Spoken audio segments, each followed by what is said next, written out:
Hello, everyone. Thank you for joining me today. Well, since Andrew Yang's no longer in the race, this is what I'm actually going to be doing. I am going to be looking at each candidate and going over where they're at in the campaign currently. I might go over some of the policies they stand for and explain why I believe that a lot of their policies are really not going to beat Donald Trump's policies. And for those doubters as to where Trump is currently standing in our nation, as I believe he has the highest odds of winning this election in 2020.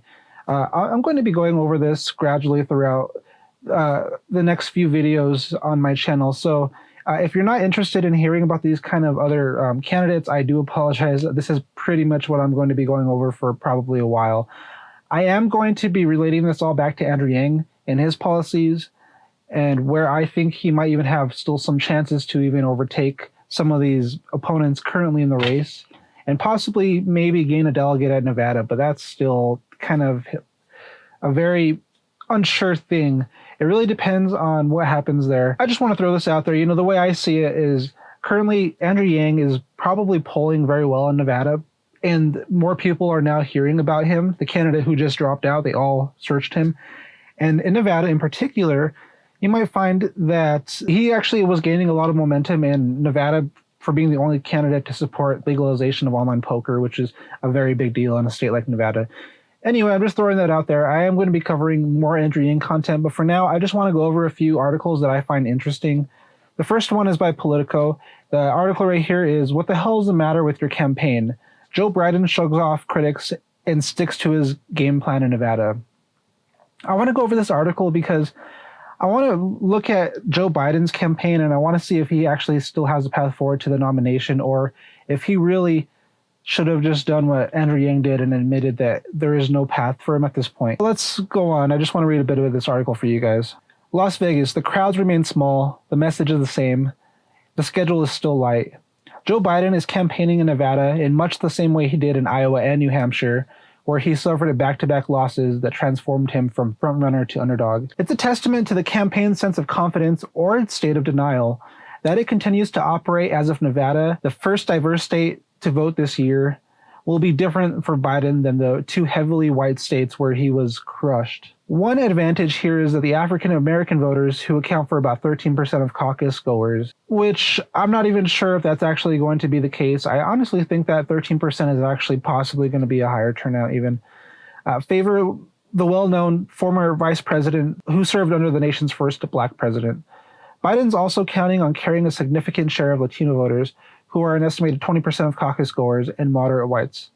Now, I just want to talk about this. Is Biden correct in believing these voters are automatically going to flock to him?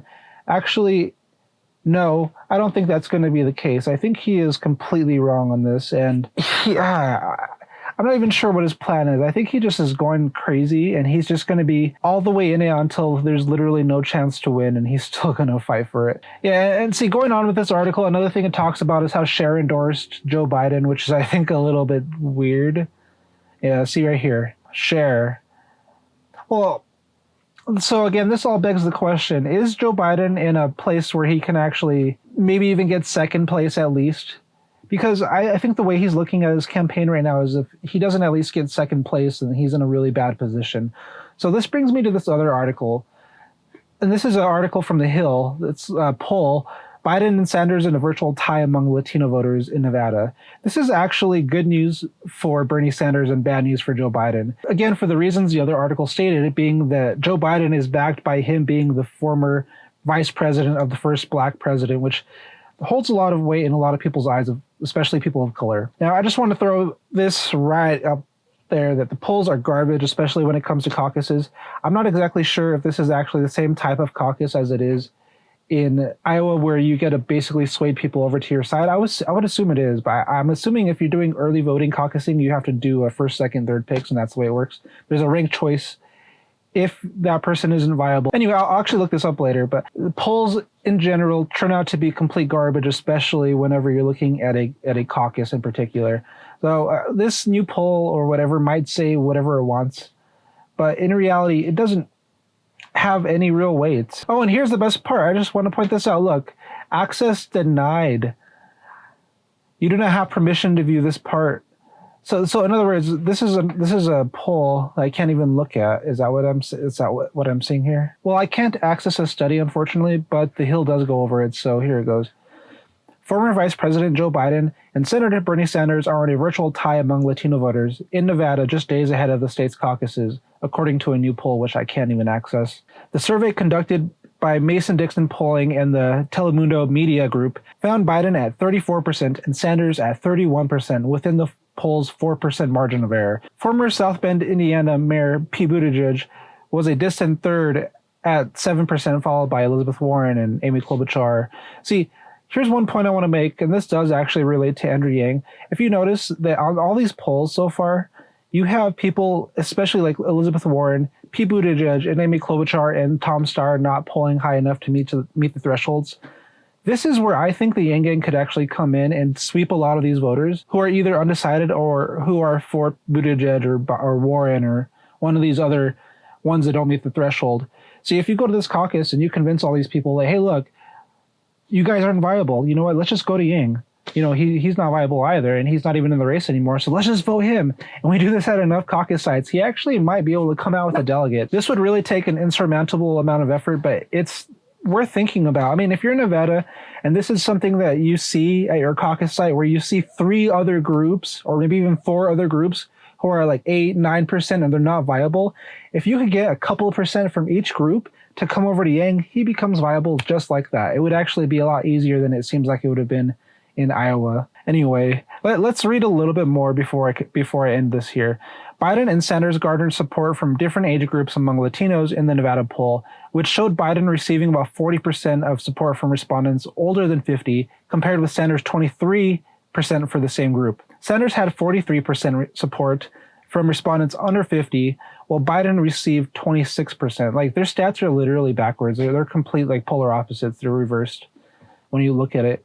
And this is pretty consistent among each and every poll. So the thing that comes down to it is which group of people are going to come out and caucus more likely. I think the ones that have actually done it multiple times in their lives, so probably the older folks, are going to be more inclined to do this caucus. However, we can't deny that Bernie has had an excellent turnout.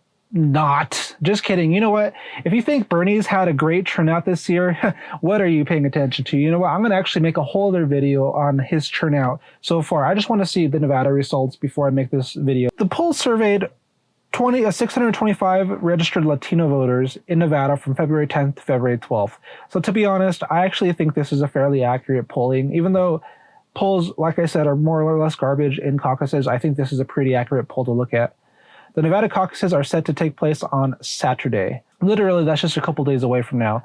An earlier statewide poll by Las Vegas Review Journal and AARP, Nevada found that 25% of likely caucus goers of all demographics supported Sanders, followed by Biden at 18%. So again, this is kind of an ongoing trend that we're going to be seeing, is that Bernie Sanders does have a lot of support, especially in a lot of these earlier states. At this point, Biden really needs a second place win. Otherwise, he might not take off and he might not gain the momentum he needs to go up to Super Tuesday and beyond.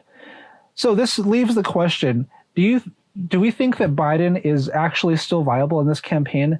I really doubt it. Honestly, at this point, I don't think his supporters really support him enough to come out and caucus. If you really look at it, if you look at the age groups, he has the most likely age group to most likely come out and caucus.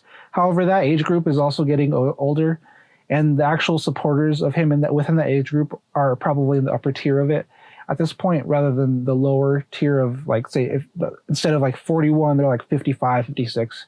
That's my belief. So these people are actually probably not as enthused or as excited as they used to be about it. So he's kind of relying on support that, yes, people will say they support him, but in reality, they're not actually strong supporters of him, not enough to go out and caucus, especially with how much chaos that has already been all over the news. I don't think these people are really going to show up as much as he's hoping they're going to. So this is going to put Biden at a 3rd or 4th place. And at that point, I honestly think he'll drop out if he doesn't hit that 2nd place. He might try one for one more state, but he's just... The only reason why he would at this point go for even another state is because he's old at this point. He knows this is his last chance to run. He knows that if he doesn't make it this time, then he's never going to get the shot to be president. I really think he's one of these people that just really wants to gain this power, and he's really trying really hard to gain the power, and he's failing really miserably at it. And quite honestly, this might be really painful to watch as Joe Biden keeps struggling to latch on, as he just keeps failing, and his rallies get smaller and smaller, and people wonder why he hasn't dropped out yet. I wonder if that's going to be the way his campaign turns out. We'll see. If he's smart, he'll drop out like Andrew Yang did in the next round, where if the numbers don't look in his favor, he'll just drop out before the media even gets the chance to say anything about it. This will probably save his reputation in the end. But again, being at his age that he's at, I don't really think he cares about his reputation. It's pretty much all or nothing for him. Anyway, I'm going to end this video here. This is where I believe Joe Biden's currently at in the political field. I'm going to be doing a video also on Pete Buttigieg, and I'm going to be looking further than Nevada with Buttigieg to see where he's currently at in the field. I think that Buttigieg is actually in a much weaker position than Biden is right now.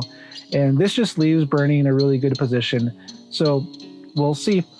Anyway, stay tuned. I appreciate you guys watching this video. And again, I know this is about someone other than Andrew Yang, but I do think that we need to look at these candidates and look at them closely and where they're at, and really consider the way they're running their campaigns more than anything. Because if we look at these other campaigns that are succeeding and failing, we can look at their strengths and their weaknesses, and we can adapt it to Yang's campaign in the end. So thank you guys for staying with me, and don't forget, humanity first.